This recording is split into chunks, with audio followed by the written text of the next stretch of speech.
नमस्कार बंधुरा केमन आছেন সবাই আশা করছি সকলেই ভালো আছেন আর একটা নতুন ব্লগে আপনাদের সকলকে স্বাগত জানাই। তো দেখুন এখানে আমার ঠাকুমা এই যে হরে কৃষ্ণ হরে হরে উনি এখন জব করবেন। কি করছে? জব করবে তো? হ্যাঁ, এবার জব করবে। হ্যাঁ, হরে কৃষ্ণ ঠাকুমা এবার জব করবে, তারপরে একসাথে সবাই প্রসাদ পাবো। এই যে দেখুন ভগবান সকালবেলাতেই বাবা মা আরতি করে নিয়েছে। এরপর চলুন, আজকে এখনো ব্রেকফাস্ট মা রান্না করতে পারেনি, কালকে মায়ের শরীরটা বেশ অনেকটাই খারাপ ছিল, তো ওই জন্য আমি কিছু একটা ব্রেকফাস্ট তৈরি করে নেব। আমারও কিছুক্ষণ আগে আমি স্নান টান কমপ্লিট করলাম। এরপর চলুন তাহলে আপনারা দেখতে থাকুন। তো ব্রেকফাস্টের জন্য তো মাই আর কি ব্রেকফাস্টে তৈরি করলো। এই যে দেখুন এখানে চপ আর মুড়ি, চপটাই তৈরি করা হয়েছে। তো চপ আর মুড়ি এটা আজকে আমি ব্রেকফাস্ট করে নেব। তাহলে চলুন ব্রেকফাস্টে কমপ্লিট করি, তারপরে আসছি আবার। ব্রেকফাস্ট সমস্ত কিছু কমপ্লিট। ওই যে ঠাকুমা কি খাবার খেলে? কি খেলে বলো? কি খাবার খেলে এখন? কি খাবার খেলাম? তেলে ভাজা, চপ, মুড়ি, শসা। এই যে ঠাকুমা এখন জব করছে, এখন উনি জব করছেন। আর এই যে বাইরে প্রচন্ড বৃষ্টি, দেখুন বোঝা যাচ্ছে না হয়তো, তো বাইরে এখন প্রচন্ড বৃষ্টি। আমি এরপর দেখুন রান্নাঘরে চলে এসেছি, এরপর রান্নাটা শুরু করব। তো রান্না শুরু করার আগে সবার প্রথমে সবজি টবজি সব আমান্য করে নিই, তাহলে আপনারা ব্লগটা দেখতে থাকুন। তো সবজি টবজি আমান্য করা কিন্তু সমস্ত কিছু কমপ্লিট। এই যে দেখুন এখানে ঝিঙে আর আলু কেটে নিয়েছি, এখানে হবে ঝিঙে আলু পোস্ত, আর এই যে এখানে হবে করলা ভাজা। আর এখনো পর্যন্ত সেভাবে মানে বুঝে উঠতে পারছি না কি রান্না হবে। তো মা পুরানো বাড়ি গেছে, পুরানো বাড়ি থেকে আসুক, তারপর মা যেটা বলবে সেটাই করব। তাহলে চলুন রান্না বান্না শুরু করি। সবার প্রথমে পোস্ত রান্না করে নেব। এই জন্য দেখুন কড়াতে দিয়েছি অল্প পরিমাণে সরষের তেল, এখানে দেবো হিং। পোস্ত কিন্তু সবসময় সরষের তেলেই করার চেষ্টা করবেন, এতে কিন্তু টেস্ট খুব ভালো হয়। দেবো 2 টুকরো করা একটা শুকনো লঙ্কা। পোস্ততে কিন্তু সবসময় কালো জিরে ফোড়ন দেবেন, তাতে কিন্তু পোস্ত টেস্ট খুব ভালো হয়। কিন্তু আজ আমাদের কাছে কালো জিরেটা নেই বলে গোটা জিরেই দিচ্ছি।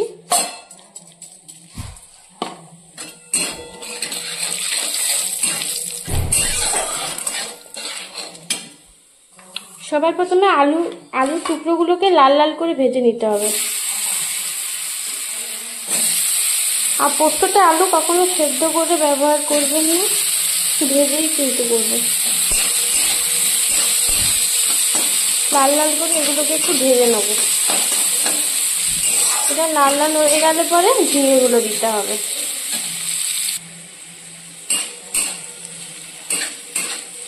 আলুগুলোকে লাল লাল করে তো ভেজে নিয়েছি, এরপর এখানে ঝিঙেগুলো দিয়ে দেবো। ঝিঙে পোস্ত কিন্তু আমাদের বাড়িতে খুব একটা কেউই খায় না, ওই শুধুমাত্র ভাই আর ঠাকুমা একটু পছন্দ করে, বাকি কেউই আর খায় না। এরপর এখানে দেবো পরিমাণ মতো লবণ,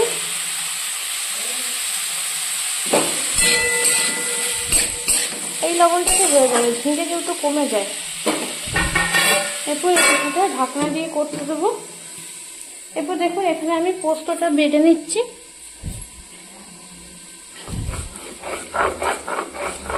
শিলনোড়াতেই বাটি, কারণ শিলনোড়ায় বাটা মশলা স্বাদ কিন্তু সব থেকে বেশি ভালো হয়।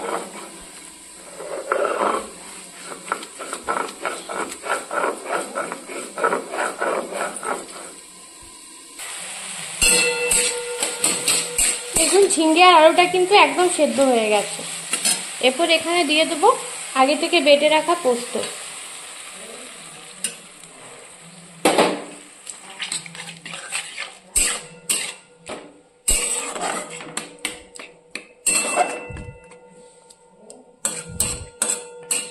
ব্যাস পোস্ত কিন্তু রেডি। এইভাবে জাস্ট 2 মিনিট ফুটিয়ে নেব, তারপরে পোস্তটা নামিয়ে দেবো। দেখুন এরপর করলাগুলো ভেজে নিচ্ছি। পোস্ত তো পুরো কমপ্লিট। এই যে তেলের মধ্যে করলাগুলো দিয়ে দেবো।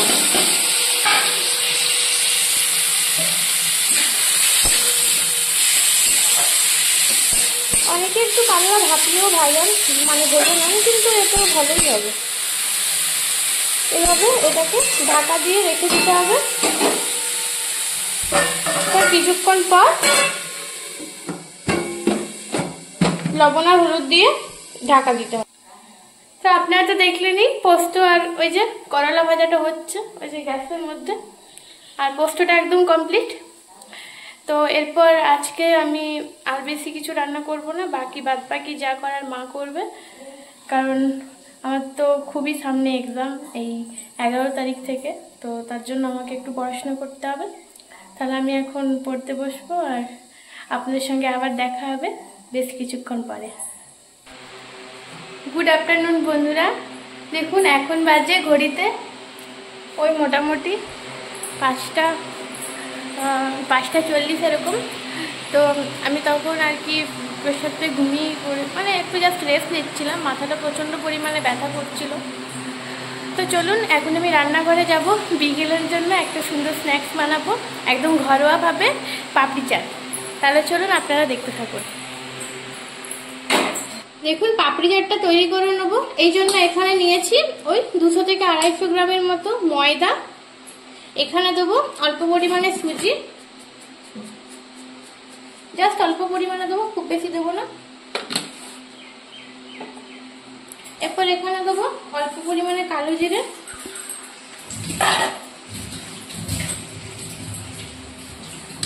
এবার এগুলো খুব ভালো করে দেখুন মিশিয়ে দেবো।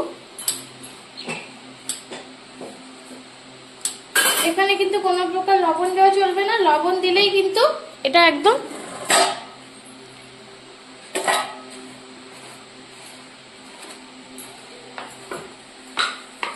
দেখুন। এখানে দেবো পরিমাণ মতো সাদা তেল। তেলটা কিন্তু একটু বেশি দিতে হবে, কারণ খুব ভালো করে ময়ানটা দিতে হবে।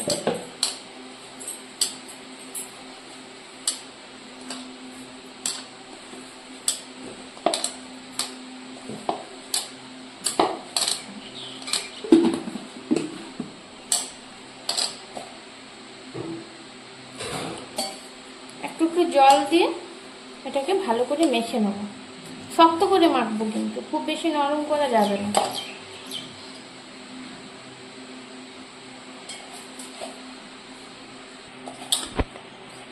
দেখুন ময়দাটা কিন্তু আমার খুব ভালো করে মেখে নেওয়া হয়ে গেছে।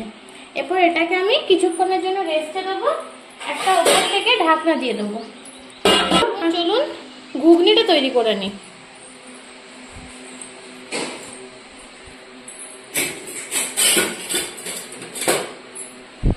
উনুনে দেখুন বসিয়ে দেবো কড়াই। ঘুগনিটা তৈরি করবো এই জন্য দেখুন কড়াতে দিয়েছি তেল। এরপর দেবো গোটা জিরে, আপনারা চাইলে 5 ফোড়নও দিতে পারেন। এরপর দেবো হিং।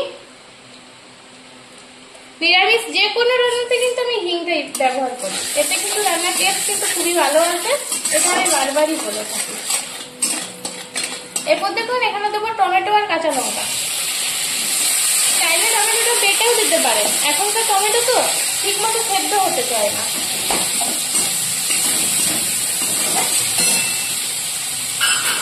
সেদ্ধ হওয়ার জন্য এখানে একটু লবণ দিয়ে দেবো, তাহলে একটু তাড়াতাড়ির মধ্যে টমেটোটা গলে যেতে পারে।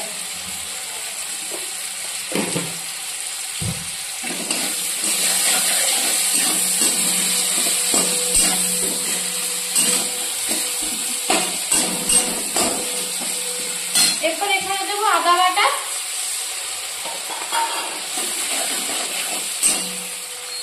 দেবো কাশ্মীরি লাল লঙ্কার গুঁড়ো,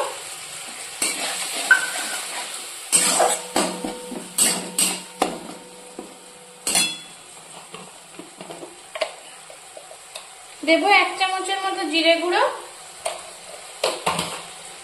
আর দেবো 1 চামচের মতো ধনে গুঁড়ো। এরপর এটাকে খুব ভালো করে মশলাটা কষিয়ে নেব। আর কোনো মশলা কিন্তু দেব না, আর জাস্ট দেব হলুদের গুঁড়ো। এবার মশলাটা খুব ভালো করে কষিয়ে নিতে হবে যতক্ষণ তেল ছেড়ে আসছে।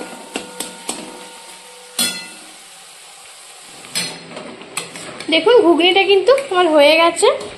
এরকমই ঝোল ঝোল নামাবো, তাহলে কি বলে মানে একটু ঠান্ডা হয়ে গেলে তো ধরুন আর একটু বসে যাবে, কিন্তু তাহলে সেটা আর থাকবে না। এরপর দেবো ওপর থেকে ভাজা মশলা। এই ভাজা মশলার মধ্যে আছে জিরে গুঁড়ো, ধনে গুঁড়ো আর মৌরি। ব্যাস, ঘুগনি একদম কমপ্লিট। গরম মশলার বদলে যদি এই মশলাটা দেন তাহলে কিন্তু খেতে খুব বেশি টেস্টি হয়। এরপর এটা নামিয়ে নেব। ঘুগনিটা তো কমপ্লিট হয়ে গেছে। দেখুন এরপর আমি তেঁতুলের চাটনি করব। এই যে তেঁতুলটা বেশ অনেকক্ষণ আগে ভিজিয়ে রেখেছিলাম। এরপর জাস্ট তেঁতুল থেকে কাঠটা বের করে নিয়ে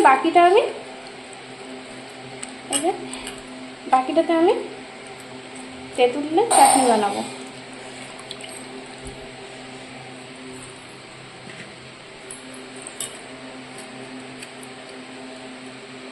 দেখুন কড়াইতে দিয়ে দেবো। যে কড়াইতে আমি ঘুগনি বানিয়েছিলাম ওই কড়াইটাতে দিয়ে দিলাম। এরপর এখানে একে একে প্রত্যেকটা জিনিস অ্যাড করব।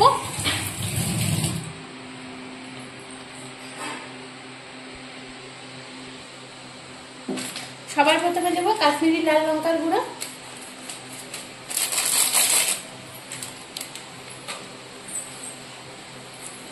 এরপর দেবো স্বাদ মতো লবণ,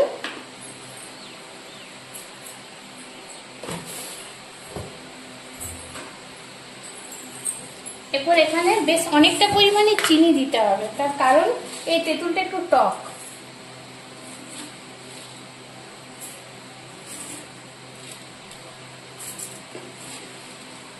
ব্যাস, এর থেকে বেশি আর দেবো না। এরপর তেঁতুলটা জাস্ট একটু ঘন হয়ে গেলেই নামিয়ে নেব।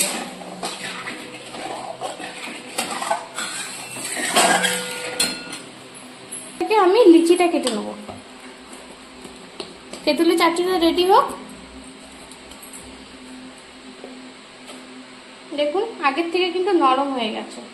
এই যে এরকম ছোট্ট ছোট্ট করে লিচি কাটতে হবে। এই যে সাইজটা দেখুন এরকম।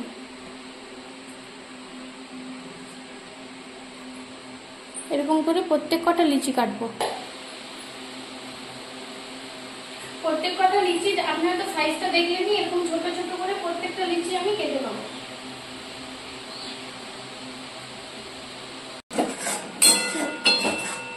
দেখুন লিচিগুলো তো কাটা হয়ে গেছে, আর এখানে কিন্তু আমার তেঁতুলের চাটনি একদম তৈরি। দেখুন এরপর এটা বন্ধ করে দেবো, এখানেই থাকবে।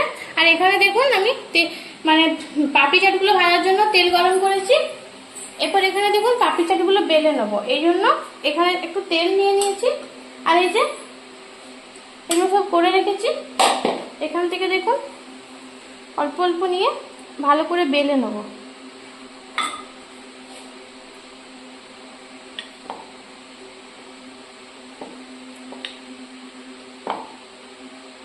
এই যে এরকম পাতলা করে দেখুন বেলে নিলাম। এরপর এটা যেন না ফুলে ওঠে, এই জন্য একটা কাঁচা চামচের সাহায্যে এরকম ড্যাব ড্যাব একটু করে দেবো। এই যে এরপর এটা নিয়ে থালার মধ্যে রেখে দেবো। দেখুন আরেকটা আপনাদের করে দেখাচ্ছি।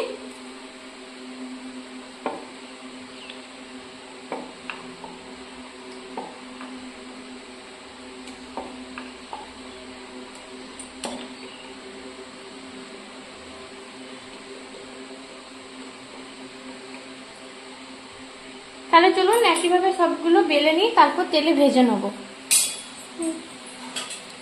দেখুন তেলটা কিন্তু গরম হয়ে গেছে। এরপর এগুলো ছেড়ে দেবো। একসাথে সবগুলোই দিয়ে দেবো, কোনো অসুবিধা নেই।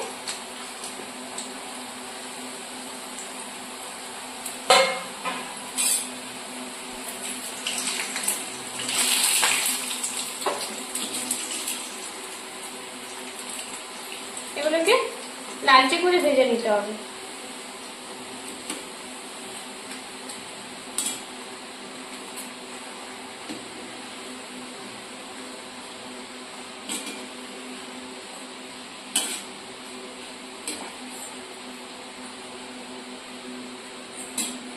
আপনারা তো দেখলেনই যে আমার মোটামুটি পাপড়ি চাটের জন্য সমস্ত কিছু আমি রেডি করে ফেলেছি। তো সমস্ত কিছু রেডি করে আপনারা যদি মানে আরো যদি কোনো প্রসেস জেনে থাকেন যে পাপড়ি চাট কিভাবে তৈরি করা হয়, সেটা আমাকে অবশ্যই একটু কমেন্টের মাধ্যমে জানাবেন। তো চলুন তাহলে আমি সবগুলো আগে রান্না করে নিই, তারপরে আবার আপনাদের কাছে ফিরে আসছি। দেখুন সমস্ত পাপড়িগুলো কিন্তু আমার তৈরি। দেখুন একটা ভেঙে দেখাচ্ছি, এই যে দেখুন কতটা কিন্তু মুচমুচে হয়েছে। এরপর দেখুন এগুলোকে সাজিয়ে ভগবানকে ভোগ লাগাবো।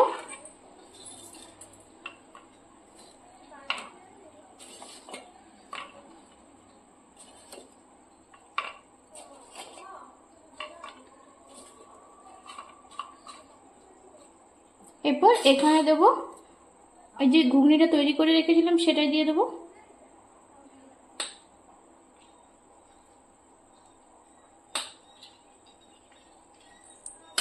এরপর এখানে দেবো একটু টক দই ফেটিয়ে রেখেছিলাম, এরপর সেটাই দিয়ে দেবো।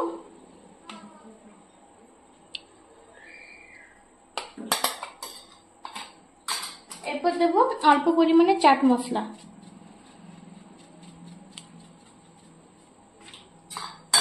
এরপর দেবো দেখুন তেঁতুলের যে চাটনিটা আপনারা দেখলেন, ওই চাটনিটা দিয়ে দেবো একদম ঘরোয়া ভাবে। এই জিনিসগুলো সবারই মোটামুটি ঘরে থাকে। এরপর দেখুন দিয়ে দেবো ওপর থেকে ভুজিয়া। যদি কারো টমেটো সস খেতে ইচ্ছে করে তাহলে টমেটো সসও দিতে পারেন। তো দেখলেনই তো পাপড়ি চাট আমার একদম তৈরি। মা ভগবানকে ভোগ লাগাচ্ছে, তারপরেই আমরা প্রসাদ পাবো। তো বন্ধুরা আজকের ভিডিওটা আমি এখানেই স্টপ করছি, কারণ অনেকটা লং হয়ে যাবে, আর এরপর আমি একটু পড়তে বসবো। তো তাহলে আজকে এখানেই স্টপ করছি। দেখা হবে পরবর্তী কোনো একটা ভিডিওর সঙ্গে। ততক্ষণ পর্যন্ত সবাই ভালো থাকবেন, সুস্থ থাকবেন।